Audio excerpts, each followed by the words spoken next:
सरकारी नोकरीचं स्वप्न की व्यवस्थेचा जुगार. एका विद्यार्थ्याच्या हातात पुस्तक असतं आणि दुसऱ्या हातात जर परीक्षेचा पेपर असेल तर स्पर्धा परीक्षा नसते. तो विद्यार्थ्याच्या भविष्याशी केलेला खेळ असतो. मी ऐश्वर्या पाटील आणि आपण पाहताय टीव्ही नेक्स्ट मराठी.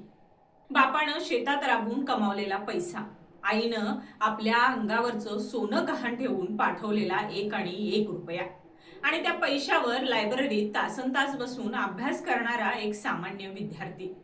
पण दुसरीकडं पैशांच्या आणि गैरप्रकारांच्या जोरावर जर कोणाला परीक्षेचा पेपर आधीच मिळत असेल तर प्रश्न फक्त एका परीक्षेचा नाही.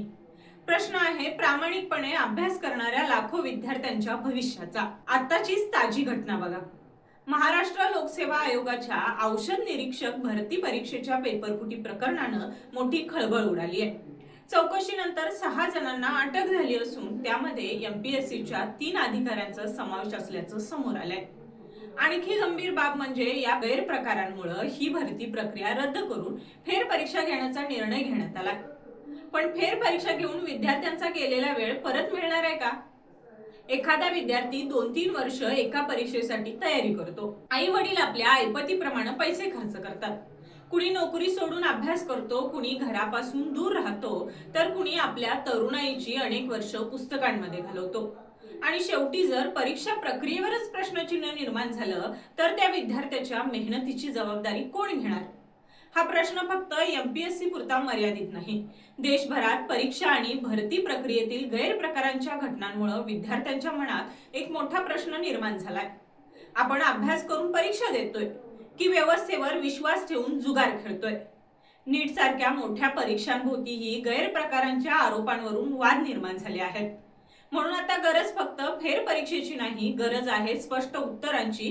पेपरफुटी नेमकी कुठे झाली, पेपर बाहेर कसा गेला, कोण जबाबदार आहे व्यवस्थेला, कुठे त्रुटी राहिली, आणि या सर्वात महत्त्वाचं, भविष्यात अशी घटना पुन्हा होणार नाही याची हमी देण्यासाठी काय उपाय केले जाणार आहेत. कारण विद्यार्थ्यांची मेहनत हा कोणाचा प्रयोग नाही, त्यांचं भविष्य हा कोणाचा जुगार नाही. आई वडिलांनी कष्टाने दिलेला पैसा, विद्यार्थ्याने घालवलेली वर्ष आणि त्याने पाहिलेलं सरकारी नोकरीचं स्वप्न याची किंमत फक्त एका फेरपरीक्षेनं भरून निघत नाही. परीक्षा कठीण असली तरी चालेल, स्पर्धा कितीही मोठी असली तरी चालेल, पण नियम सगळ्यांसाठी समान असले पाहिजेत. कारण विद्यार्थ्याला नोकरीची हमी नको, त्याला फक्त एवढी खात्री हवी की त्याची मेहनत कोणीतरी आधीच विकलेली नाही. परीक्षा घ्या, पण प्रामाणिकपणे घ्या. कारण विद्यार्थ्यांचं भविष्य हा कोणाचा जुगार नाही. पाहत रहा टीव्ही नेक्स्ट मराठी.